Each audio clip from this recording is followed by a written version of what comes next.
बिस्मिल्लाहिर्रहमानिर्रहीम, अस्सलाम वालेकुम, सुबह बखैर। मैं हूं मोहम्मद उमर असलम और आप देख रहे हैं पाकिस्तान टेलीविज़न न्यूज़ पर प्रोग्राम जायज़ा। नाज़रीन, दुआगो हैं कि आज का दिन आपका इंतहाई अच्छा और भरपूर गुजरे। प्रोग्राम में आज जिन खबरों पर बात करेंगे वो आपसे शेयर कर लेते हैं।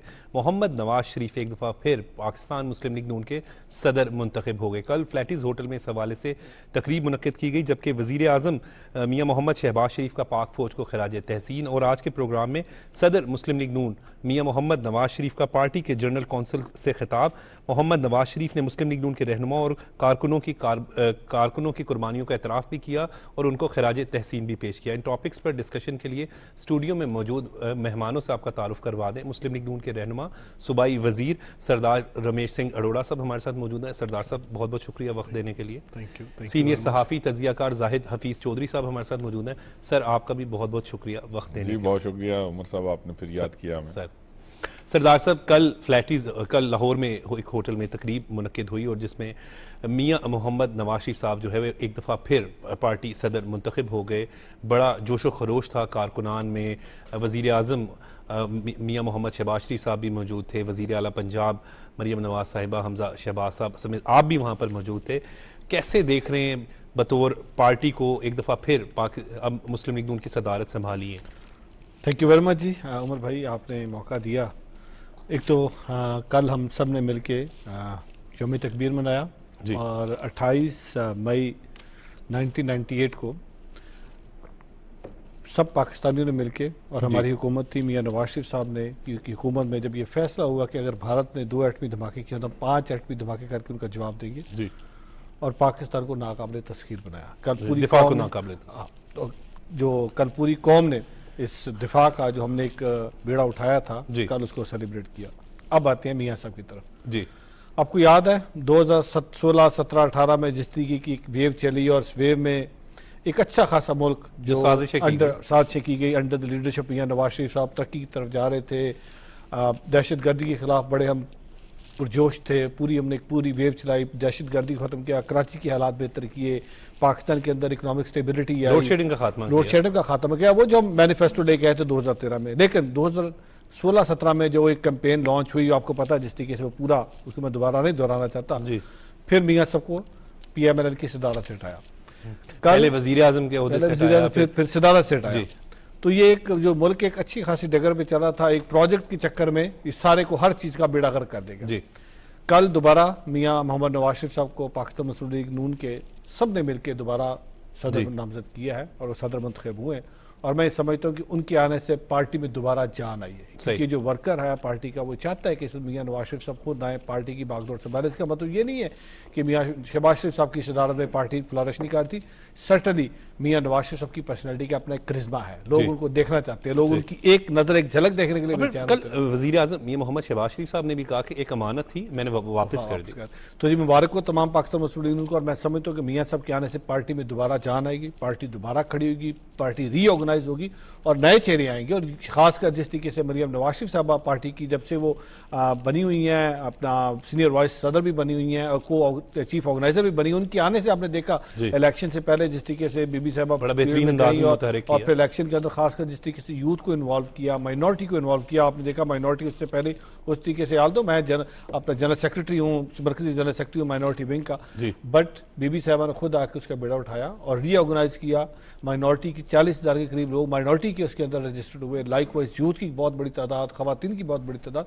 तो मैं समझता हूँ मियाँ सबका आना है खुश आइंदा और इंशाल्लाह इनके आने से पार्टी में दोबारा जान आएगी। और जो इस वक्त हमारी हुकूमत भी है तो सर्टनली इसके बहुत सारे अच्छे नताइज मुरतब होंगे, बहुत अच्छे नताइज मुरतब होंगे। ज़ाहिर चौधरी साहब, आप कैसे देख रहे हैं? सर, आपने तो कवर भी किया, मुझे याद है, हम इकट्ठे कवरेज करते रहे थे वहाँ पे। मियाँ मोहम्मद नवाज शरीफ साहब को जब नाअहल एक साजिश के तहत किया गया, पहले वज़ीर आज़म के ओहदे से जो है वो हटाया गया, फिर एक जो पार्टी सदर थे वो भी नहीं रहने दिया गया, एक साजिश की गई। अब कल जो है वो दोबारा पार्टी सदर जो है वो मुंतखब हो गए हैं। वज़ीर आज़म मियाँ मोहम्मद शहबाज शरीफ साहब ने कहा कि मेरे पास एक अमानत थी, वापस कर दी। और जो कारकुनान थे, बड़ा जोश था मत वालों में। देखिए उमर असलम साहब, इसमें एक चीज़ तो देखनी पड़ेगी। जिस तरह कल मियाँ साहब ने जो है वो मुंतखब होने के बाद, एक तो इनका मुतफ़िका तौर पे उन्हें दोबारा सदर बनाया गया पार्टी का, एक तो उन्होंने अपनी जो तकरीर की उसके बाद, तो उसमें भी उन्होंने जो हमारी जो पॉलिटिक्स की जो एक चेकर्ड हिस्ट्री है उसका बड़ी डिटेल में उन्होंने उसका अहाता भी किया है कि किस तरह माजी में क्या कुछ होता रहा यहाँ पे और किस तरह आपका पॉलिटिकल सिस्टम डिरेल होता रहा।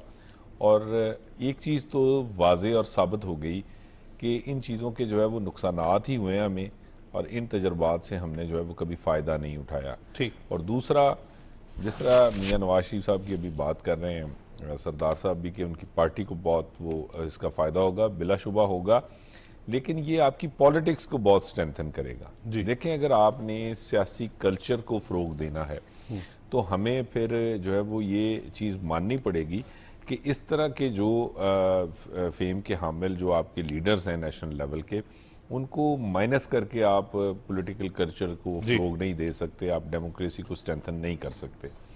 तो मियाँ नवाज शरीफ साहब की सियासत में वापसी, बाकायदा दोबारा अपनी पार्टी की जो है वो सदारत को संभालना, ये आपके पॉलिटिकल कल्चर को स्ट्रेंथन करेगी, आपकी डेमोक्रेसी को स्ट्रेंथ मिलेगी इससे, क्योंकि इससे जो है वो लोगों में एक हौसला पैदा होता है कि जी आपके जो पॉलिटिकल लोग हैं, जो लीडरशिप है ख़ास तौर पे, वो मौजूद हैं, और लीडरशिप जो है वो लीड रोल के ऊपर हो तो वो फैसले भी बेहतर करती है, और उससे जो है वो आपका डेमोक्रेटिक सिस्टम जो है वो भी बहुत ज़्यादा उसको भी इस्तेहकाम मिलता है, वो स्ट्रेंथन होता है, और यही हमारे पास वे फॉरवर्ड भी है शायद। सही। ये बिल्कुल ठीक, कल उन्होंने अपनी ये स्पीच में मियाँ साहब ने जो कहा कि अगर ये इस तरह के ये अरेंजमेंट जो किया गया था, जिस तरह उनको हटाया गया और जिस तरह उनको ताहियात नाहल किया गया, उससे हमें नुकसान ये हुआ कि हम जिस पेस के साथ एक सिमत में जो है वो आगे बढ़ रहे थे, जो हमारी तरक्की थी, जो हमारी बेहतरी थी मुख्तलिफ हवालों से, जिसमें बिल्कुल दुरुस्त अभी आपने कहा कि जो टेररिज्म की वेव थी उसमें उस पर काबू पाने के हवाले से, आपके जो इकोनॉमिक इंडिकेटर से उनकी जो है वो हवाले से अगर आप बात करें, वो सिलसिला रुक गया। सही। अच्छा, ये क्वाइट एक नेचुरल बात है, जब भी आप इस तरह का कोई कदगन लगाते हैं ना, या इस तरह कोई आप फोर्सेबली एक अनडेमोक्रेटिक वे में जो है वो किसी पॉपुलर लीडर को जो है वो इस तरह आप साइडलाइन करते हैं, उसका फिर नुकसान होता है। सही। और उस नुकसान को फिर हमने 2017 के बाद भुगता। आप ये देखें कि कहाँ आपकी एक स्टेबिलिटी चल रही थी और वो एकदम से जो है वो सारा जो आपका वो शराजा है जो वो बिखर गया, और अगले चंद सालों में फिर हमें उसका खमियाजा भी भुगतना पड़ा। तो ये चीज़ें जो है वो हमने बहुत दफ़ा पहले भी देखी हैं, सीखी भी हैं। हमने बार बार पॉलिटिकल गवर्नमेंट्स को जो है वो अपनी मिड टर्म में जो है वो ख़त्म होते देखा है, फिर हमने मार्शल लॉ लगते देखे हैं, तो वो उसका नुकसान होता है। मेरे ख्याल में मियाँ नवाज शरीफ साहब की जो वापसी है सियासत में, ये एक अच्छा शगुन है। इससे ना सिर्फ PMLN को तो इससे एक तकवीयत मिलेगी ही, उसको एक स्ट्रेंथ मिलेगी, उसको एक नया जोशो जज्बा और वल्वला देखने में आएगा उनकी पार्टी में, लेकिन इससे हटकर भी अगर आप देखें तो ये आपका जो पॉलिटिकल कल्चर है उसको भी मजबूत करेगी। बिल्कुल ठीक। और सरदार साहब बिल्कुल बात तो दुरुस्त कर रहे थे भी जाहिद चौधरी साहब भी, कि एक 2016-17 का दौर अगर हम याद करते हैं तो उस वक्त एक चलता हुआ पाकिस्तान था, मईशत जो है वो मजबूत हो चुकी थी, 24वीं बड़ी मईशत पाकिस्तान की थी। और इसी तरीके से अगर हम दीगर हवाले से भी बात करें तो IMF को भी जो है वो मियाँ मोहम्मद नवाज शरीफ ने, उस वक्त के वज़ीर आज़म ने बड़े बेहतरीन इक़दाम किए थे, लेकिन एक साजिश की गई, पहले वज़ीर आज़म के ओहदे से हटाया गया और फिर माइनस नवाज शरीफ की बात की जाने लगी, और इस हद तक इंतकामी कार्रवाई की गई कि उन्हें सदर के ओहदे, पार्टी सदर जिसके वो सदर थे, तो उस तक से हटा दिया गया था। माइनस नवाज शरीफ की बातें करने वाले आज क्या देख रहे, आप क्या समझते हैं कि नवाज शरीफ साहब कभी किसी वक्त में भी माइनस नहीं हो सके? देखिए, मैं कुछ तल्ख हकीकतें हैं और मैं चाहता हूँ वो कौम के सामने रखी जाए। देखिए, मियाँ नवाज शरीफ साहब की जो पर्सनैलिटी है वो एक उम्मीद है पाकिस्तान के अंदर। किस चीज़ की उम्मीद है? हकीकी तब्दीली की। हकीकी तब्दीली क्या है कि पाकिस्तान के अंदर मईशत मुस्तकम होगी, पाकिस्तान की खारजा पॉलिसी बड़ी तकड़ी होगी, पाकिस्तान के अंदर दहशत गर्दी पे काबू पर डाला जाएगा, पाकिस्तान की इकोनॉमिक इंडिकेटर्स बेहतर होंगे, पाकिस्तान के अंदर गरीब को रोटी मैसर होगी, पाकिस्तान के अंदर रोज़गार होगा। और ये मियाँ साहब 3 दफ़ा आए, तीनों दफ़ा मियाँ साहब को भले टाइम थोड़ा थोड़ा मिला, और जब भी मियाँ साहब आए पूरी हुकूमत नहीं थी, मियाँ साहब ने परफॉर्म किया जी। अब वो लोग जो नहीं, देखें, कुछ इंडिविजुअल्स ऐसे आए हैं जिन्होंने इस चलते फिरते प्रोसेस को डीरेल किया जी। अब वो डीरेल करके खुद तो गए, उनका तो अब नामो निशान नहीं है, लेकिन आपने इस कौम के साथ कितना बड़ा जुल्म किया, उनका भी तो एहतसाब होना चाहिए ना, उनसे भी तो पूछगिछ होना चाहिए कि आपने सिर्फ अपनी जाती जिद को, जाती अना की खातर आपने इस मुल्क का कबाड़ा निकाल दिया, आपने चलती फिरती मईशत को तबाह किया, आपने चलते फिरते, आप जरा देखें 2016-17 वाला पाकिस्तान देखें, आप डॉलर देखें, आप पेट्रोल देखें, आप इकोनॉमिक इंडिकेटर्स देखें, आप रोजगार देखें, आप पाकिस्तान की खारजा पॉलिसी देखें, लोग आपके पास चल के आना शुरू हो गए। तो मोदी जैसा बंदा आपके पास लैंड करता और बैठ के बात करने को तैयार हो गया। इट वॉज नॉट ए छोटी बात नहीं है। ठीक, अब सवाल ये आता है कि आप सिर्फ अपनी जाती अना की खातर कि आपको मियां नवाज शरीफ साहब की, यही मैं कहूँगा, उनकी पर्सनैलिटी पसंद नहीं और आप उनको कहते हैं माइनस नवाज शरीफ सारा कुछ कबूल है। आज वही मियां नवाज शरीफ साहब को कौम दोबारा इस वक्त बना रही है अपनी पाकिस्तान मुस्लिम लीग नून का सदर। उनका पाकिस्तान मुस्लिम लीग नून का सदर नहीं है इस वक्त उनका आना, जिस तरीके से अभी चौधरी साहब बात करते हैं, उनका आना इस वक्त आपकी सियासत के लिए बड़ा ज़रूरी है। क्योंकि अब आपको जिस तरीके से पिछले 5-6 साल में हमने सियासत के अंदर पोलराइजेशन देखी, जो सियासत के अंदर एक रख रखा होता था, सियासत के अंदर एक आप एहतराम का रिश्ता होता था। आपने आने वाली नस्ल को क्या पैगाम दिया? आने वाली नस्ल को आपने ऐसा बदतमीज, अब वो आपकी नस्ल आपको चोर, डाकू और उससे नीचे बात नहीं करती। अब जब भी बात करते हैं अजीब सी पिक्चर पेंट करते हैं। सो हमें इस वक्त आने वाली नस्ल को एक बेहतर मुस्तकबिल देना, आने वाली नस्ल को हमने अपनी वैल्यूज बतानी है, आने वाली नस्ल को हमने अपना जो इस सब कॉन्टिनेंट का कल्चर, उस कल्चर को प्रिजर्व करना है। अब मियाँ साहब की वापसी, मुझे ये कभी इम्कान है कि मियाँ साहब जब आएंगे सर्टनली पार्टी की जहाँ पे बागडोर संभालेंगे, वो खारजा पॉलिसी लेवल पे बैठ के बात करेंगे। वो पाकिस्तान के अंदर जो इस वक्त मईशत को हमने किस तरीके से बेहतर करना है वो भी बेहतर करेंगे।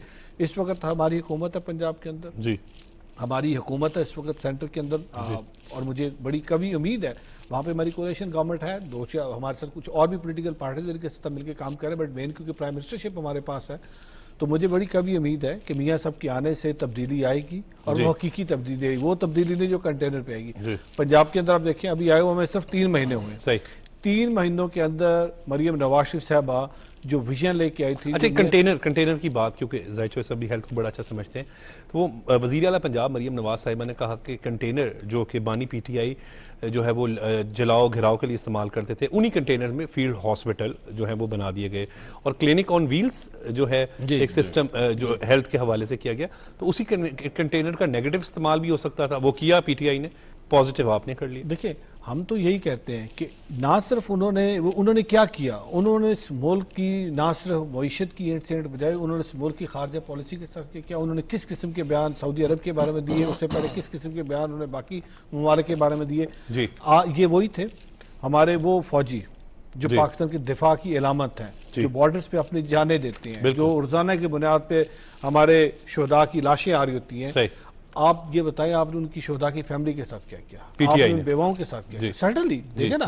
और आप देखें जो पुलिस के हमारे जवान जो रखवाले हैं अमन अमान के, जिन्होंने इस मुल्क के अंदर, इस सूबे के अंदर, इस लाहौर शहर के अंदर अमन अमान करना है, आप लोगों के हाथ में गलेले देते हैं, आप बच्चों के हाथ में गलेले पेट्रोल बम देते हैं और आप उनको कहते हैं पुलिस वाला आ गया इसको मार दो। आपने मुल्क के अंदर, स्टेट के अंदर एक स्टेट बना ली और वो स्टेट आपने ये रखी और आप फिर आप कहते हैं हमने क्या गलत किया। अब सवाल ये पैदा होता है कि इस मुल्क को हम किस तरफ लेके जा रहे हैं। तो पिछले 4 महीनों में जब से हमारी हुकूमत आई है पंजाब के अंदर खास करके हमने माइनॉरिटी के लिए बहुत सारा काम किया। हेल्थ सेक्टर में आपने देखा, उससे पहले रमजान निगहबान पैकेज आपने देखा, हेल्थ सेक्टर और माइनॉरिटी के लिए बहुत सारा काम किया। यहीं से शुरू करेंगे लेकिन अभी वक्त हो रहा है ब्रेक का।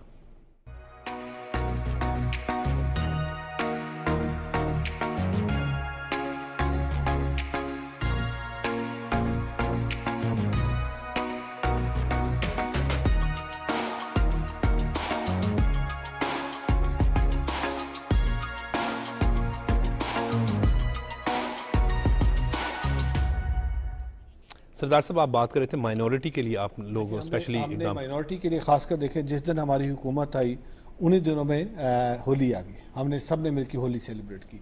उसके बाद ईस्टर आया, पहली दफ़ा हुआ कि ईस्टर की ग्रांट हमारे 10,000 फैमिलीज को वज़ीर आला पंजाब खुद चल के मरियमाबाद गई।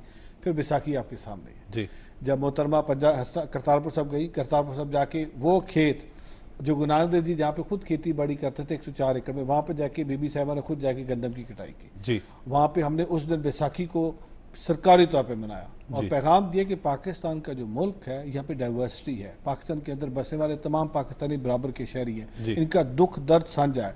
पाकिस्तान के अंदर कोई अकलियत अक्सरियत नहीं। यहाँ अकलियत अददी एतबार से आप मजहबी तौर पर अकलियत है, बट पाकिस्तान का आइन आपको अकलियत नहीं कहता। पाकिस्तान का आइन के अंदर सब बराबर है, सबको बराबरी के हकूक है। हेल्थ के अंदर आपने देखा जिस तरीके से रिफॉर्म्स किए गए, हेल्थ के अंदर जिस तरीके से काम किया जा रहा है, एजुकेशन के अंदर आप देख रहे हैं जिस तरीके से काम किया जा रहा है, लोकल गवर्नमेंट आपके सामने है, साफ देहात प्रोग्राम हमारा चल पड़ा। तो ये वो सारे इनिशिएटिव्स हैं, लेजिस्लेशन जहाँ पे जरूरी है वो लेजिस्लेशन की जा रही है। सो ये वो सारे स्टेप्स हैं जिस पाकिस्तान की और खासकर पंजाब की सूबा के अंदर तरक्की के दामन है। हेल्थ के हवाले से अगर आप बात करें तो हेल्थ एक्सपर्ट हमारे साथ मौजूद हैं, जाहिद चौधरी साहब। चौधरी साहब, कैसे देख रहे हैं खसूसन पंजाब के अंदर हम जब बात करते हैं सूबाई वज़ीर सेहत ख्वाजा इमरान नज़ीर साहब और सूबाई वज़ीर सेहत जो दूसरे हैं ख्वाजा सलमान रफ़ीक साहब, ये दोनों डॉक्टर्स नहीं हैं, लेकिन इसके बावजूद सेहत के शोबे में जो है वो नज़र आता है कि काम भी कर रहे हैं और वज़ीर आला पंजाब मरियम नवाज साहिबा का फोकस भी है। देखिए उमर साहब, चीफ मिनिस्टर साहबा का तो फोकस बिल्कुल, इसमें कोई शक नहीं सॉरी कि वो उनकी जो है ना वो बहुत ज़्यादा जो उनकी टॉप प्रायोरिटीज़ वाले सब्जेक्ट्स हैं उसमें हेल्थ भी शामिल है। और इसका अमली तौर पे जिस तरह अभी सरदार साहब बता रहे हैं वो अमली तौर पे आपने देखा भी है कि जब से गवर्नमेंट आई है उन्होंने सबसे ज़्यादा जिस शोबे पे जो है वो फोकस किया है वो हेल्थ है, और उसी के अंदर ज़्यादा इनोवेशन जो है वो उसके लिए उनकी जानिब से अब तक जो है वो इक़दामात उठाए गए हैं। मैं इस चीज़ का क्रेडिट ज़रूर PMLN को दूंगा कि हेल्थ का शुबा जो है वो उसमें बिलाशुबा उनका बहुत ज़्यादा फोकस अमली तौर पे जो है वो ना सिर्फ नज़र आ रहा है बल्कि वो बहुत ज़्यादा कमिटेड भी हैं, क्योंकि PMLN पहली मरतबा हुआ है, हमने इससे पहले माजी में कभी नहीं देखा कि जिसने दोनों जो सूबाई वज़राए सेहत हैं, ख्वाजा सलमान रफ़ीक साहब जो कि स्पेशलाइज्ड हेल्थ केयर और मेडिकल एजुकेशन को डील करते हैं, और सलमान रफ़ीक साहब जो कि primary and secondary health Khwaja Imran Nazir, तो ये दोनों सूबाई वज़रा जो हैं, सलमान रफ़ीक भी और इमरान नज़ीर साहब भी, ये बहुत इनका एक्सपीरियंस है। आपने कहा कि वो डॉक्टर नहीं है, लेकिन उससे पहले वो शहबाज शरीफ साहब की कैबिनेट में पंजाब में जो है वो बतौर वज़ीर जो है वो काम कर चुके हैं। उन्हें हेल्थ की, क्योंकि हेल्थ एक क्वाइट टेक्निकल सा सब्जेक्ट है, सही इतनी आसानी से आप उसको बाहर से देख के तो वो उसके जो उसकी जो है वो आप कह लें वर्किंग है उसको इतनी जल्दी अंडरस्टैंड हर इंसान का बुनियादी इशू है, क्योंकि उसके अंदर ना वो बड़ा कॉम्प्लेक्स इशू है। ये health is not a simple thing, तो उसको अंडरस्टैंड करना, उसके चैलेंजेस को अंडरस्टैंड करना, तो ये दोनों साहबान जो हैं वो सलमान रफ़ीक साहब भी और ख्वाजा इमरान नज़ीर साहब भी, इनकी बहुत ज्यादा ना हो, इनकी ग्रिप भी कैपेसिटी बिल्डिंग हुई है, इनको इश्यूज का पता है, और यही वजह है कि आप ये देखें कि फर्स्ट टाइम ऐसा हुआ है कि गवर्नमेंट आई है और वो बड़ी डिसाइसिव अंदाज में जो है ना उसको पता है कि हमने करना क्या है, हमने ये इनिशिएटिव लेना है, ये इनिशिएटिव लेना है, ये इनिशिएटिव लेना है, तो आपको ये कुछ ना कुछ जो है वो चेंजेस नजर आ रही हैं आते ही। हालांकि पहले कभी भी माजी में इस तरह नहीं हुआ, जब भी गवर्नमेंट आती है, मिनिस्टर्स बनते हैं, उसके बाद 2-3 महीने तो मिनिस्टर साहबान को ये समझने में लग जाते हैं कि जी हमने करना क्या है, ठीक, उसके बाद कोई प्रोग्राम बनेगा, कोई प्रोजेक्ट बनेगा, वो तब तक बहुत सारा वक्त गुजर चुका होता है, तो ये हमारे पास वक्त होता नहीं है।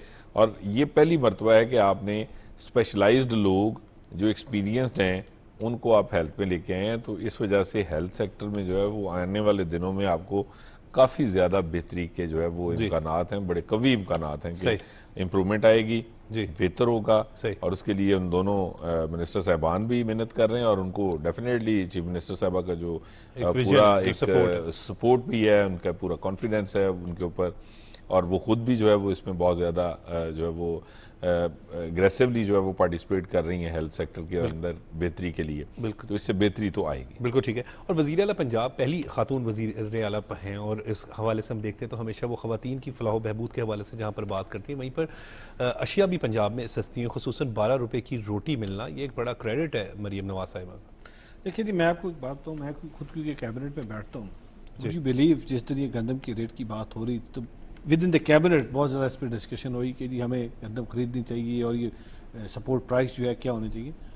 तो बीबी साहबा का बड़ा फोकस था, उन्होंने कहा जी मैं गंदम तो ठीक है लेकिन मेरा अल्टीमेट फोकस आटा है, क्योंकि आटा इस्तेमाल करने वाले लोग बहुत हैं। मैं ये चाहती हूँ गरीब को आटा सस्ता मिले। आप ये देखिए, यही रोटी 20 रुपये 22 रुपये से कोई नीचे नहीं देता, आज वही रोटी 12 रुपये की है। और जो हमारा मैनिफेस्टो था, जो हम ये लेके आए थे इलेक्शन से पहले, जो हमारा पूरी इलेक्शन के ऊपर कैंपेन भी थी, स्लोगन भी था कि गरीब को सस्ती रोटी और उसको सस्ती इश्तिया देना।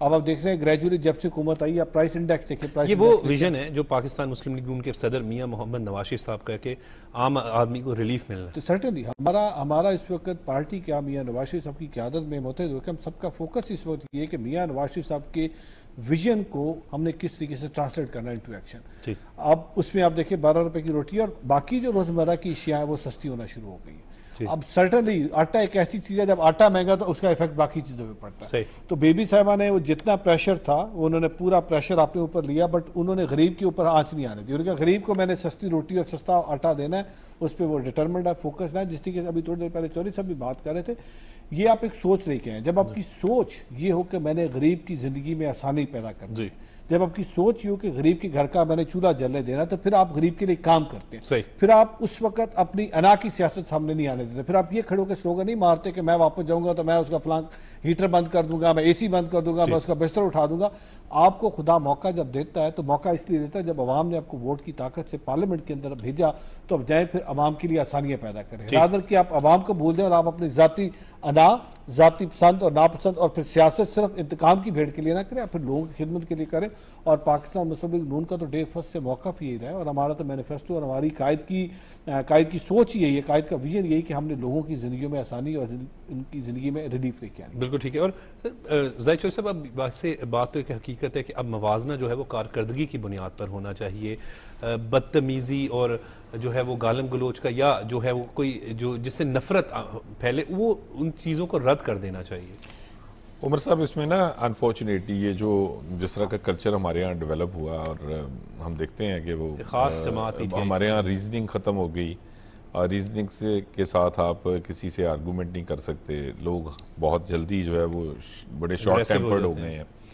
इसके पीछे भी रीज़न यही है कि आपका जो पॉलिटिकल सिस्टम है वो बार बार डिसरप्ट हुआ, और उसके डिसरप्ट होने की वजह से आपके यहाँ एक आम आदमी में भी वो पॉलिटिकल सोच पैदा नहीं हो सकी। वो हमारे यहाँ जो है वो डिबेट डायलॉग जो है वो उसको वो फोकियत नहीं मिल सकी, उसको वो जगह नहीं मिल सकी जो मिलनी चाहिए थी। और जब ये आप सोसाइटी के अंदर जब जो है वो डिबेट नहीं करेंगे, आप खुल के बात नहीं कर सकेंगे, आपको बार बार हैमर किया जाएगा आपके नजरियात की बुनियाद पे, उसका नुकसान फिर यही होता है कि जो हमने आज जो जिसको फेस कर रहे हैं ना, कि ये मुख्तलिफ अदवार में जो हमें नए नए तजर्बात करके जो है ना वो जिस तरह वो किए गए और जो भी हुआ उसका आज ये खमियाजा हम भुगत रहे हैं। आप एक बड़े जिम्मेदार जर्नलिस्ट हैं, अगर आप इस पॉलिटिकल सिस्टम को, पॉलिटिकल गवर्नमेंट को काम करने दें, चलने दें, तो देखें, let the people of Pakistan decide. वो 5 साल हुकूमत जब पूरे कर ले तो पब्लिक डिसाइड करे। सही, वो सरदार साहब को पसंद करते हैं, वो आपको पसंद करते हैं, वो मुझे करते हैं, किसी और को करते हैं, अवाम की डिसाइड। फिर आपके यहाँ टॉलरेंस भी आएगी। आपके यहाँ ये सारा जो एक बुखार आपको नजर आता है ना कि बहुत ज्यादा मेरा मकसद ये है झूठा प्रोपेगेंडा कर दिया जाता है, हो जाए, ये तभी खत्म होगा ना उमर असलम साहब, जब ये आप पॉलिटिकल सिस्टम को चलने तो दें, या पॉलिटिकल गवर्नमेंट्स को जो है वो इंडिपेंडेंटली काम तो करने दें जी। जब गवर्नमेंट्स देखें, मसलन अब ये सरदार साहब बैठे हैं, ये इनकी पार्टी, अब ये जुम्मेदार हैं, ये जितनी देख लें, अभी आपने उनको बात की है कि वो हमारी कैबिनेट, भाई कैबिनेट का जो इलेक्टेड गवर्नमेंट होगी उसका 24 घंटे फोकस ही ये है कि उसने किसी तरह भी पब्लिक को मैक्सिमम रिलीफ देना है, क्योंकि उसने कल को फेस भी उसी पब्लिक को करना है दोबारा। तो उसने उसी कारकर्दगी की बुनियाद पे उसने कोई जो है वो कोई तावीज़ गंडों की बुनियाद पे तो नहीं जाना कल को कि जी हम दम करा लेंगे तो वो हम पब्लिक जो है वो हमारी बात मान लेगी। उन्होंने अपनी कारकर्दगी की बुनियाद पे जाना है, तो कारकर्दगी के लिए उनको फिर डेफिनेटली उनको मौका मिलना चाहिए, वो काम करके दिखाएं। जब वो काम करके दिखाएंगे, पब्लिक उसको एवेल्युएट करेगी कि इधर उन्होंने अच्छा किया, कितना अच्छा किया, कितना और बेहतर कर सकते थे, या बहुत एक्स्ट्राऑर्डिनरी अच्छा किया। ये सारा कुछ जो है वो पब्लिक ने। और जहाँ तक आपने ये जो प्रोपेगेंडा वाली बात की ना, ये प्रोपेगेंडा तभी ख़त्म होगा। अब होता क्या है कि आपने चलते सिस्टम को रोक दिया, ब्रेक लगा दी, उसके ऊपर इल्ज़ामात लगाने शुरू कर दिए। मुख्तलिफ जो कुछ हुआ 2016, 17, 18 में आपने देखा कि पाकिस्तान में जो है वो कहाँ पे बैठ के किस तरह किस अंदाज में जो है वो चीज़ें डिसाइड की जाती रहीं और किस तरह जो है वो फैसले होते रहे। और बिल्कुल एक जिसे कह लें यरगमाल बनाने वाला काम था कि आपका पूरा का पूरा जो पॉलिटिकल गवर्नमेंट, आपकी पॉलिटिकल सिस्टम आपका यरगमाल बना हुआ था। उस जो है वो सिनेरियो में फिर आप जो मर्जी कह दें, जो जिस तरह का मर्जी प्रोपेगेंडा कर दें, तो उसको फिर स्पेस मिल जाती है। देखें, जिन ममालिक में दुनिया भर में जहाँ मुस्तहकम डेमोक्रेसी है, बड़ी स्ट्रेंथन है और एक डेमोक्रेटिक सिस्टम जो है वो एक कंटिन्यूसली चल रहा है, एक प्रोसेस है उसका, उसके मुताबिक वो आगे बढ़ रहे हैं, वहाँ पे ये चीज़ें नहीं हैं। वो इसलिए नहीं है कि फिर उनको मौका नहीं मिलता, उसके लिए स्पेस कम हो जाती है। तो हमें भी जो सबसे ज़्यादा जिस चीज़ पे हमें फोकस करना चाहिए कि हमारा पॉलिटिकल सिस्टम जो है वो ये जितना मजबूत होगा, जितनी आप गवर्नमेंट जो है वो अपनी इंडिपेंडेंटली काम करेगी। देखिए, काम करेंगे, कल को आप मौका दें, फिर ही आप या मैं कल को सरदार साहब से पूछ सकते हैं ना कि आपने ये काम, आपको मौका मिला, आपने ये काम किया, आपने ये काम नहीं किया। लेकिन अगर आप उनको मौका ही नहीं देंगे, उनके हाथ पांव बांधे रखेंगे, तो फिर तो मुश्किल हो जाएगा। बिल्कुल ठीक है। और सरदार साहब, जब मुस्लिम लीग नून ने इक़्तिदार संभाला, वफाक के हवाले से भी अगर बात करें, पंजाब के हवाले से भी बात करें, तो बहुत से चैलेंजेस थे, उसमें एक बड़ा चैलेंज मईशत थी। लेकिन अब हम देखते हैं स्टॉक एक्सचेंज ऊपर जा रही है, मईशत में जो बेहतरी आ रही है। वज़ीर आज़म मोहम्मद शहबाज शरीफ साहब के जो सऊदी अरब के दौरे हैं वो बड़े कामयाब गए। फिर उसके बाद यूएई के जो दौरे हैं, 10 अरब डॉलर की कमिटमेंट आई, 5 अरब से ज़ायद इन्वेस्टमेंट आ रही है। जो अच्छी बात यह है कि प्राइम मिनिस्टर ने जो बात की थी कि हम अब जो है वो इमदाद नहीं लेंगे, सरमायाकारी मुल्क में आ रही। देखिए जी, इसमें तो कोई शक नहीं है, तो हम पहले भी कहते थे और हमने प्रूव किया है। इससे पहले जब हमारी 2013 से 2018 की हुकूमत, आपके सामने चाइना के साथ जब CPEC का मनसूबा हुआ तो $48 बिलियन की उस वक्त की इन्वेस्टमेंट आपके मुल्क में आ रही थी। और अगर उसको, उस प्रोसेस को, जो देखिए चौधरी साहब जो बात कर रहे हैं ना, उसको समझने की ज़रूरत है। और वो एक आम पाकिस्तानी को समझने की ज़रूरत है कि अगर आप इस प्रोसेस को डीरेल ना करते और वो प्रोसेस चलता रहता, और जिस तरीके के आपके माहिदे उस वक्त चाइना के साथ हो रहे थे, तो पिछले 5 साल के अंदर आप कंटेनर पे खड़ो के जिस तरीके की आपने एक हुल्लड़बाजी की, जो आपने पाकिस्तान की स्टेबिलिटी को कॉम्प्रोमाइज़ किया, उन पर मैं कहता हूँ आर्टिकल 6 लगना चाहिए। क्यों नहीं लगता उन पे आर्टिकल 6? जो वो लोग जो इस पाकिस्तान की एक चलती फिरती मौशत को तबाह किया, इस पाकिस्तान के निज़ाम को खोखला किया, इस पाकिस्तान के अंदर आपने ऐसी पोलराइजेशन की, उन पे भी आर्टिकल 6 लगना चाहिए। उनसे पूछगिछ होनी चाहिए कि आपने अपनी जाती अना की खातिर उस सिस्टम को क्यों तबाह किया। आप जरा सोचे, उस 5 साल में जिस कौम का, इस मुल्क का बेड़ा गर्क किया, जो नुकसान किया। आज मियाँ शहबाज शरीफ साहब, मेरी बात सुन, जब मियाँ शहबाज शरीफ साहब आज गए हैं, तो वही आपके कंट्री जो आपके साथ बात करने को तैयार है, जिन्होंने जहाज आपसे वापस बुला लिया था आपकी बदतमीजियों की वजह से, क्योंकि आपको तो डिप्लोमेटिक का पता नहीं है, डिप्लोमेसी होती है। पीटीआई की बात करें, पता है, सारी कौम को पता है कि वो जहाज से बैठा पीटीआई के बानी को उन्होंने जिस तरीके से वापस जहाज मंगवा लिया था। क्यों? क्योंकि आपको तो रख रखाव नहीं आता था, और आपने तो पूरी जिंदगी बदतमीजी बदतहजीबी प्रमोट किया। अभी जो कल मियाँ नवाज शरीफ साहब सदर बने और जिस तरीके की गलीज लैंग्वेज वो लोग इस्तेमाल करें, मैं उसकी कंडेम करता हूँ, और उनको शर्म आनी चाहिए इनको। पीटीआई के जो अपने आपको तर्जमान कहते हैं और पीटीआई वाले जिस तरीके की गंदी जुबान इस्तेमाल करते हैं, मैं तो हैरान होता हूं कि उनके घर वाले उनको बर्दाश्त कैसे करते हैं, उनके घर वाले उनके साथ बैठते कैसे हैं, उनके दोस्त यार को समझाते क्यों नहीं है कि तुम इस किस्म की घटिया लोग हो, इस किस्म की गंदी लैंग्वेज इस्तेमाल करते हो और इतने सियासी बोने हो। आपको पता नहीं कि आप किस तरीके की, आपको देखने वाले, चले कोई तो वर्कर होगा ना, कोई तो आपको देखता होगा, आप क्या आने वाली नस्ल को क्या ये सिखा रहे हैं? तमीज के दायरे में रहकर है ही नहीं, तमीज तो उनको पता ही नहीं है ना। जिस बंदे को यही नहीं पता तमीज की स्पेलिंग क्या है, तमीज की डेफिनेशन क्या, उनके एक्सपेक्ट कर रहे हैं तमीज वो करेंगे। लेकिन सर अभी हम बात coming back to the point, yes, Mian Shahbaz Sharif साहब का, इस वक्त हमारी हुकूमत का फोकस ये है कि हम ट्रेड की बात करते हैं, सरमायाकारी की बात करते हैं, और हम चाहते हैं कि नॉट एट ट्रेड, और उस ट्रेड से हम इस पाकिस्तान की इकोनॉमिक जो इंडिकेटर्स हैं वो बेहतर करेंगे, जब जो हो भी रहे और पाकिस्तान की इकोनॉमिक स्टेबिलिटी है, उसके साथ इकोनॉमिक स्टेबिलिटी के साथ पॉलिटिकल स्टेबिलिटी मुंसलिक है। अगर खुदा न खास्ता आपके अंदर दोबारा वही जिस तरीके का निज़ाम 2018 में इन्होंने किया था, दोबारा आप पॉलिटिकल डिस्टेबिलिटी लेके आते हैं, डिस्टेबलाइज करते हैं पॉलिटिकल इस मुल्क को, उससे होगा क्या? देखिए, इन्वेस्टर क्या देखता है, इन्वेस्टर, मैं भी इन्वेस्टर हूँ, आप भी इन्वेस्टर जब बड़ा छोटा मोटा कारोबार भी करते हो तो इन्वेस्टर है, तो हर बंदा सबसे पहले ये देखता है जहाँ पे मैं इन्वेस्ट करने जा रहा हूँ, मैं एक प्लॉट भी खरीदने जा रहा हूँ, क्या वो प्लॉट जहाँ पे मैं इन्वेस्ट करने जा रहा हूँ वो सेफ है, मेरे इतना तो पैसा मुझे आ जाएगा ना।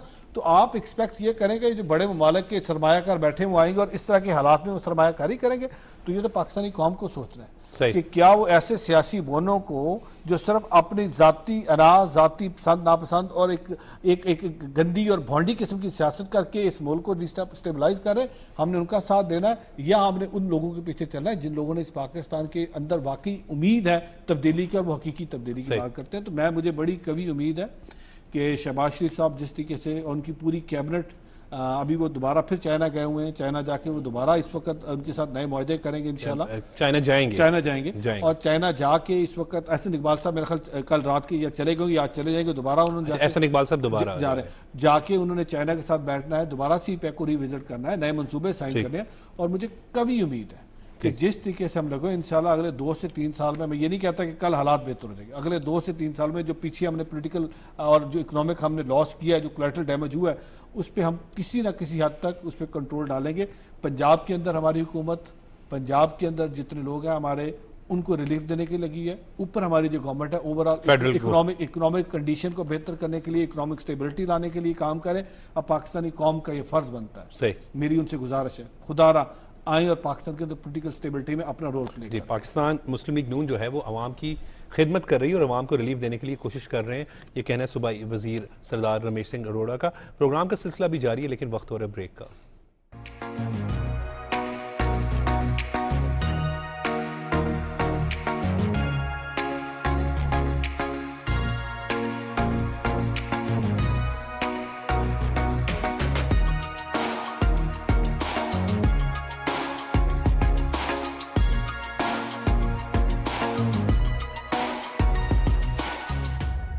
Welcome back. जाहिर चौधरी साहब, हम बात कर रहे थे कि अब जो हम अभी तक के इकदाम देख रहे हैं, ख़ुसूसन वज़ीर आज़म या मोहम्मद शहबाज शरीफ साहब के हवाले से देखें तो जिस तरीके से उन्होंने दौरे किए, सऊदी अरब का दौरा किया और फिर UAE का दौरा किया, और बड़ी वाज़ेह चीज़ जो उन्होंने कहा था कि हमें अब इमदाद नहीं चाहिए, हमें इन्वेस्टमेंट चाहिए, और वो हमें अब कमिटमेंट्स दिखाई दे रही हैं। UAE की जानिब से $10 अरब से की कमिटमेंट आना, और उसके बाद इसी तरीके से सऊदी अरब की जानिब से भी जो है वो $5 अरब से ज़ायद की इन्वेस्टमेंट पाकिस्तान में।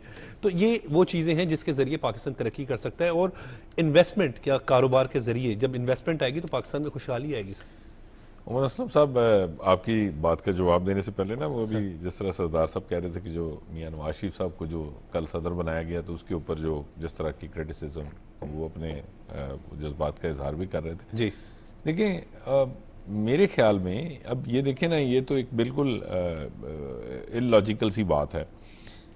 PMLN ने मियां नवाज शरीफ साहब को दोबारा अपना सदर बनाया। जी ठीक, पार्टी मियां साहब की जी बनाने वाले मियां साहब के लोगों का जी, मुस्लिम लीग नून जाने जी, ये उनकी पार्टी नून के सदर जाने, और खुद शहबाज शरीफ साहब कह रहे हैं अमानत वापस मेरा या किसी का भी इसके ऊपर तो कोई क्वेश्चन है ही नहीं ना मेरा कोई इतराज बनता है, ना मुझे करना चाहिए जी, कि भाई ये उनका फैसला है, उन्होंने किया है, उनकी पार्टी है, वो उन्होंने और सबसे बड़ी बात कि अगर आप ये देखें कि मियां नवाज शरीफ साहब को अगर आप साइड पे करें तो भाई पार्टी मींस मियां नवाज शरीफ, PMLN रिप्रेजेंट नवाज शरीफ साहब, नवाज शरीफ साहब के बगैर तो पार्टी नहीं है जी।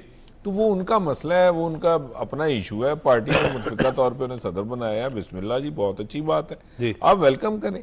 इस पे आप क्या तनकीद करेंगे कि PTI का एक इशू है भाई, मुझे पूछ के बनाना है, मेरी बात सुनो ना, ये आपको पूछना है सर, किसी ने पाकिस्तान में कभी भी कहीं पे भी कोई बात हो रही हो, ये हमारे यहाँ जो है ना, वो अपना नेगेटिव किरदार जरूर अदा करते हैं, जो है ना, वो डेवलप हो गया है कि बहुत एकदम से ही हम ना PTI की हर एक को हम जो है वो मशवरा भी देना शुरू कर देते हैं, हर एक काम में जो है वो टांग अड़ाते हैं। तो ये हमें इसके ऊपर जो है ना वो ये चीज़ें हमें अब छोड़ देनी चाहिए, क्योंकि ये हमारी कोई बेहतरी नहीं कर रही, इससे हमें नुकसान हो रहा है। जहाँ तक ताल्लुक है हमारा ये इकोनॉमिक इंडिकेटर्स की बेहतरी का, आपने सरमायाकारी की बात की, देखिए इसमें तो कोई दो राय है ही नहीं, ये हमेशा ये बात होती रही है।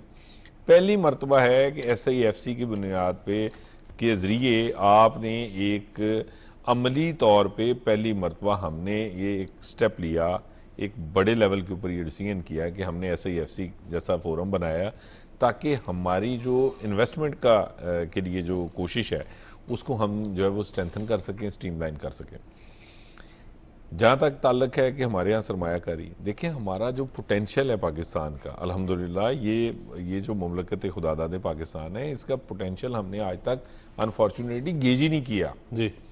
ये हर लिहाज से इस मुल्क में इतना पोटेंशियल है कि अगर हम उस पोटेंशियल में से, मैं 100% की बात नहीं कर रहा, हम 40% को भी यूटिलाइज कर लें तो हमें किसी की ज़रूरत नहीं पड़ेगी, ना किसी से मदद चाहिए, ना किसी को जो है वो जाके किसी के आगे हाथ फैलाना पड़ेगा।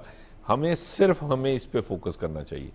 और मेरा ख्याल है कि इस वक्त हम बड़ी राइट डायरेक्शन में जा रहे हैं। ऐसे FC जो है वो इस सारे मामले के लिए जो है वो मौजूद है, उसमें तमाम लोग मौजूद हैं, तमाम अदारे मौजूद हैं। एक प्लेटफॉर्म के ऊपर आप बैठते हैं, वहीं पे आप डिसाइड कर लेते हैं। तो इससे आप सरमायाकार जो हैं उनको भी थोड़ा आप उनको कॉन्फिडेंस देते हैं, क्योंकि उन्हें पता होता है, जिस तरह सरदार साहब बता रहे थे कि जी इन्वेस्टर तो बड़ा सोच समझ के पैसा लगाता है। वो कहता है कि जी वहाँ पे स्टेबिलिटी भी होनी चाहिए और मेरे जो इन्वेस्टमेंट है वो सिक्योर भी होनी चाहिए। तो इस बुनियाद पे SIFC बनाने का मकसद भी यही था। मुझे तो उम्मीद है कि इंशाल्लाह आने वाले वक्त में जो है ना वो आपको इसमें और ज़्यादा बेहतरी नज़र आएगी, क्योंकि जो ही ये पॉलिटिकल गवर्नमेंट इस वक्त जो मौजूदा गवर्नमेंट है, ये गवर्नमेंट फॉर्म होती है तो उसके साथ ही अगर आप देखें तो पिछले 1.5-2 माह में आपको एक ठहराव सा एक नज़र आ रहा है। वो जो एक हिजानी सी कैफियत थी, गैर यकीनी सूरत हाल थी, वो इस वक्त दिखाई नहीं दे रही। तो ये ठहराव ज़रा थोड़ा और विजिबल भी होगा और इसमें आपको जो बेहतरी है वो भी नज़र आना शुरू हो जाएगी। सरमायाकारी के बगैर, कारोबार को बेहतर किए बगैर, अपनी इंडस्ट्री को स्ट्रेंथन किए बगैर, अपने सारे पोटेंशियल को इस्तेमाल किए बगैर हमारा वे फॉरवर्ड और कोई है नहीं, क्योंकि कर्ज से आप नहीं इसको हम चला सकते। ये वक्ती तौर पे हमें करना पड़ेगा, वो जाहिर है हमारी मजबूरी है, क्योंकि हम बहुत सारे जो है ना वो हमें चैलेंजेस दरपेश हैं। लेकिन इसके साथ साथ ये जो गवर्नमेंट इनिशिएटिव्स ले रही है, जिसमें CPEC को दोबारा रिवाइव किया जा रहा है, और बहुत सारे इसमें इंडिकेटर्स हैं, आपकी मादनियात हैं, आपके पास और बहुत सारे वसाइल हैं जिनको आप यूटिलाइज कर सकते हैं, तो उससे डेफिनेटली हमें बहुत फ़ायदा होगा। लेकिन it will take some time, 6 माह, साल, उसके बाद आपको इसकी शेप नजर ऑब्वियसली टाइम लगेगा। और सरदार साहब, जब हम बात करते हैं पहली खातून वज़ीर आला पंजाब मरीम नवाज साहिबा के हवाले से, तो बड़ी मुतहरिक और एक्टिव नज़र आई हैं हमें इस अरसे में। महज अभी 2.5 से 3 महीने हुए हैं, और अगर हम 3 महीने भी कह लें चलें, तो उसमें हम देखते हैं कि 33 से ज़ायद मुख्तलिफ प्रोजेक्ट्स जो हैं वो हमें मरीम नवाज साहिबा के हवाले से बात दिखाई देते हैं कि जो उन्होंने पंजाब के अंदर शुरू की है, ख़ुसूसन ख़वातीन की फलाह बहबूद के हवाले से जहाँ हम जिक्र करते हैं, सस्ती रोटी 12 रुपये की कर दी, फील्ड हॉस्पिटल बड़ा ज़बरदस्त उनका प्रोजेक्ट रहा। और ये फिर वो बात होती है कि जो है कारकर्दगी जो है वो खुद बोलती है। और मरीम नवाज साहिबा के हवाले से अगर बात करें तो वो बड़ा वाज़ेह विजन जो है वो मियां मोहम्मद नवाज शरीफ साहब का नज़र आ रहा है कि वो उनकी हिदायत के मुताबिक जो है वो काम भी कर रही हैं। तो मिनिस्ट्री, क्योंकि आपके पास भी बड़ी इंपॉर्टेंट मिनिस्ट्री है, तो उसमें क्या खास जो है वो आप करने जा रहे हैं? देखिए, मुझे जिस दिन से मैं मिनिस्टर बना, मुझे बीबी साहिबा की तरफ से बड़ी खास हिदायत है कि हमने, क्योंकि उन्होंने मेरे लिए एक ट्रेंड सेट कर दिया ना कि जिस दिन उन्होंने ओथ दिया, उन्होंने असम्बली के फ्लोर पर खड़े होकर कहा कि माइनॉरिटी मेरे सर का ताज है, मेरे माथे का झूमर है। तो इसका मतलब वो माइनॉरिटी को यहाँ पे रख रही है। ठीक, अब सर्टनली, और फिर जिस तरह की काम पिछले आपने देखा, मैंने जिस तरह पहले अर्ज की कि तीनों त्यौहार की, अभी हम अगले 5 साल के एक रोड मैप बनाने जा रहे हैं। उसमें मैं स्टेक होल्डर कंसल्टेशंस करके बाकायदा तौर पे सारे जो सेगमेंट ऑफ द सोसाइटी है, मीडिया है, एकेडमिया है, सिविल सोसाइटी है, लॉयर्स हैं, रिलीजियस लीडर्स हैं, माइनॉरिटी के लीडर्स हैं, उन सबको बुला के हम एक पूरा अगले 5 साल का स्ट्रेटेजिक प्लान बना रहे हैं, which is almost on the final stage. Once we will get it approved from the chief minister, फिर हम इसकी इम्प्लीमेंटेशन एग्जीक्यूशन पे मेरी जो इंटरनेशनल डेवलपमेंट पार्टनर्स हैं, मेरी वर्ल्ड बैंक के साथ बात हुई है, FCDO के साथ बात हुई है, मेरी US गवर्नमेंट के साथ बात हुई है। तो ये सारे पार्टनर्स मिल के अगले 5 साल का एक हम जामिया प्लान बनाएंगे, और फिर फोकस हमारा जो सस्टेनेबल डेवलपमेंट गोल्स 2030 है उसके अंदर जो खासकर हमारा पैरा है माइनॉरिटीज़ के हवाले से, माइनॉरिटी राइट्स के हवाले से। अब होता क्या जी कि एक छोटा सा इनिशिएटिव हमारे इस पूरे प्रोसेस को तबाह कर देता है। मैं जो बार बार कह रहा हूँ, इस पोलराइजेशन है इस निज़ाम को खोखला करती है। इस पोलराइजेशन की वजह से इस वक्त हमारा मुल्क तबाही के धाने पे है। अब हम मेहनत करते हैं, हम बात करते हैं बार बार टॉलरेंस की, हम बात करते हैं बार बार मजहबी हमांगी की, खुदा न खास्ता एक वाक़या होता है और उस वाक़े की वजह से हमारा वो पूरे का पूरा ढांचा एकदम फिर नीचे आ जाता है। और हम बड़ी मुश्किल से इसको बना रहे हैं। ये मुल्क के बहुत सारे दुश्मन हैं। मैं भी रिसेंटली आ रहा हूँ बलोचिस्तान से, मैं नेशनल वर्कशॉप बलोचिस्तान अटेंड करके, और वो 22 दिन का कोर्स था जी। Let me tell you, Balochistan के अंदर मुझे इतना पोटेंशियल नजर है और इतने रिसोर्सेज, अगर आज हम बलोचिस्तान की जो रियल रिसोर्सेज अगर हम उनको कैपिटलाइज कर ले, और वहाँ पे सिर्फ वहाँ इस गवर्नमेंट से भी मेरी मुलाकात हुई है, चीफ मिनिस्टर से मुलाकात हुई है, मेरी बाकी जो मिलिट्री स्टैब्लिशमेंट है उनसे वहाँ पे बात हुई है, सियासतदानों से बात हुई है, नाराज़ जो लोग हैं, नाराज़ बलोच, उनसे भी बैठ के बात डिस्कशन हुई है, जो सियासतदान है उनसे भी बात हुई है। मुझे तो लगा है कि बलोचिस्तान के अंदर तब्दीली इस वक्त बिल्कुल जस्ट नॉकिंग द डोर। कौम को इस वक्त सपोर्ट करना है, कौम को उनको कहना है कि हाँ बिल्कुल बलूचिस्तान के अंदर इतना पोटेंशियल मौजूद है, इसमें फेडरेशन को भी बाकी प्राइम मिनिस्टर ने भी मियां मोहम्मद शहबाज शरीफ साहब ने पहला विजिट बलूचिस्तान दोबारा हमेशा बलूचिस्तान की तरक्की की बात करते हैं शहबाज शरीफ साहब। SIFC बनने जा रही है, SIFC वहाँ पे काम करना चाहिए। मैं ये समझता हूँ इस वक्त अगर हम वाकई चाहते हैं कि ये पाकिस्तान तरक्की की मनाजिल तय करे, पाकिस्तान के अंदर गुर्बत का खात्मा हो, पाकिस्तान के अंदर लोगों को रोज़गार मिले, पाकिस्तान का नाम भी दुनिया में, हम एड लेने के बजाय हम ट्रेड की बात करें, हम एड की बजाय हम इन्वेस्टमेंट की बात करें, तो फिर उसमें क्या जरूरी है कि हम इस वक्त बलूचिस्तान के अंदर इतना पोटेंशियल मौजूद है और वो जो नाराज बलोच पहाड़ों पे बैठे हैं उनको भी नीचे लाया जा सकता है, उनके साथ की बैठ की बात की जा सकती है, बिकॉज वो भी पाकिस्तानी है। उनके साथ हाँ वो लोग जिस वक्त एंटाई पाकिस्तान है, जो किसी और का एजेंडा लेके आए, उनके साथ बात नहीं हो सकती, बट जो बात करने को तैयार है, बात करें तब्दीली है। पंजाब के अंदर मैं अपना रोड मैप बनाने जा रहा हूँ 5 साल का जी, that would be a road map for the next 5 years as well. वो ये नहीं कि 5 साल के बाद हम फिर इसको जीरो से शुरू करेंगे, और वो रोड मैप ऐसा होगा जो सस्टेनेबल डेवलपमेंट गोल 2030 है उनको लीड करेगा, उन ऑब्जेक्टिव्स को लीड करेगा। उसमें हम सारे शोबा जिंदगी के लोगों को इस्तेमाल लेके आ रहे हैं, ताकि हम जब काम करें तो काम हकीकी तब्दीली की बात करें, जिसमें social protection of the minority, legislation की बात करते हैं, उसके अंदर बाकी जो उनके मसाइल है माइनॉरिटीज़ के, हम उनको पूरे एड्रेस करेंगे। और इंशाल्लाह आप देखेंगे कि जब हमारा रोड मैप अगले 5 साल का आता है, उसमें हम आपको भी दावत देंगे, उसमें चौधरी साहब को भी दावत देंगे, आए हमारी मावनत करें। बाकी जो इस वक्त लोग मुझे आके सपोर्ट कर सकते हैं मेरे डिपार्टमेंट को स्ट्रेंथन करने के लिए, क्योंकि इस डिपार्टमेंट के बारे में टैग किया था मैं जिस दिन मैं आया था, आपको पता मुझे क्या कहा, ये डिपार्टमेंट तो जनाब बड़ा नावारसा डिपार्टमेंट है, इस डिपार्टमेंट के अंदर तो कुछ पोटेंशियल ही है। मैंने कहा फॉर मी जिस बैकग्राउंड से मैं आ रहा हूँ, फिर तो मेरी एक अपॉर्चुनिटी है, सही मैंने इस डिपार्टमेंट को रीवैम्प करना है, रीस्ट्रेंथन करना है, इस डिपार्टमेंट को रीऑर्गेनाइज करके मैंने इसमें से काम निकाला। और आप अगले कुछ अर्से में देखेंगे जिस तरीके के मेरे सेक्रेटरी साहब मुझे सपोर्ट कर रहे हैं, मेरी पूरी जो टीम है वहाँ पे मेरे डिपार्टमेंट की वो मुझे सपोर्ट कर रही है, और इंशाल्लाह आइंदा चंद दिनों में जब हम अपना रोड मैप अप्रूव करवाते हैं CM से, हमने एग्जीक्यूशन पे जाना है। बिल्कुल ठीक है। और सर आज के दिन के हवाले से हम बात जहाँ पे पैगाम आपसे लेंगे, उससे पहले बलूचिस्तान की तरक्की की बात कर रहे थे, तो बलूचिस्तान की तरक्की हमारे लिए बड़ी ज़रूरी है सर, और प्राइम मिनिस्टर मियां शहबाज शरीफ साहब भी इस हवाले से काफ़ी फोकस है। देखिए उमर साहब, इसमें जो हमारा सबसे ज़्यादा बहसीत पाकिस्तानी शहरी, हमारा रोल ये है कि हमें हर एक को अपना अपना रोल अदा करना चाहिए। ठीक बात है। इस मुल्क को की पॉजिटिव इमेज के लिए, उसकी इमेज बिल्डिंग के लिए सही, और इसकी तरक्की के लिए, इसकी फलाह बहबूद के लिए जो भी जहाँ पे भी है उसको अपना अपना शेयर ज़रूर अपने लेवल के ऊपर, जो भी किसी का कि जितना भी माइनर से माइनर कंट्रीब्यूशन भी बनता है वो अगर हम अपना कंट्रीब्यूट करना शुरू कर दें तो कोई वजह नहीं है कि हम कोई बेहतरी ना ला सकें। सही, बिल्कुल ठीक है। सर आज के दिन का पैगाम दे दें। देखिए, जो मैं पहले भी कह चुका था, ये पाकिस्तान हमारा मुल्क है, हमारी आने वाली नस्लों की उम्मीदें हैं इस पाकिस्तान के साथ। हमें उनको एक रोशन पाकिस्तान देना है, हमें उनको एक खुशहाल पाकिस्तान देना है, हमें उन्हें एक मजबूत पाकिस्तान देना है। उसके लिए ज़रूरी है कि हमें एक कौम बनना पड़ेगा, हमें यकजा होना पड़ेगा, और यकजा होकर इस पाकिस्तान की तरक्की में हर बंदे ने अपना रोल प्ले करना है, और इस पाकिस्तान को खुशहाल और ताकतवर बनाना है। छोड़ दें पोलराइजेशन को, बिल्कुल छोड़ दें ऐसी बातों को जिस पाकिस्तान को डिजिटलाइज करना चाहते हैं, और वो कुव्वतें जो इस पाकिस्तान को चाहती हैं कि सिंगल आउट करें दुनिया से, जो चाहती हैं इस पाकिस्तान के अंदर इंतहा पसंदी को फ़रोग दें, जो चाहती हैं इस पाकिस्तान के अंदर तशद्दुद पसंदाना रवैये, हमें उनको आइसोलेट करना और इस पाकिस्तान को खुशहाल बनाना। बहुत बहुत शुक्रिया सरदार रमेश सिंह अरोड़ा साहब, आपने अपना कीमती वक्त दिया, और बहुत बहुत शुक्रिया सर जाहिद चौधरी साहब, आपने भी अपना कीमती वक्त दिया। और नाज़रीन, बिल्कुल प्रोग्राम के इख्तिताम पे यही अल्फाज कहूँगा कि बिल्कुल दुरुस्त बात की कि हम सब ने मुत्तहिद होकर पाकिस्तान की तमीर और तरक्की में अपना अपना किरदार अदा करना है। मुझे इजाज़त दें, देखते रहें पाकिस्तान टेलीविज़न न्यूज़।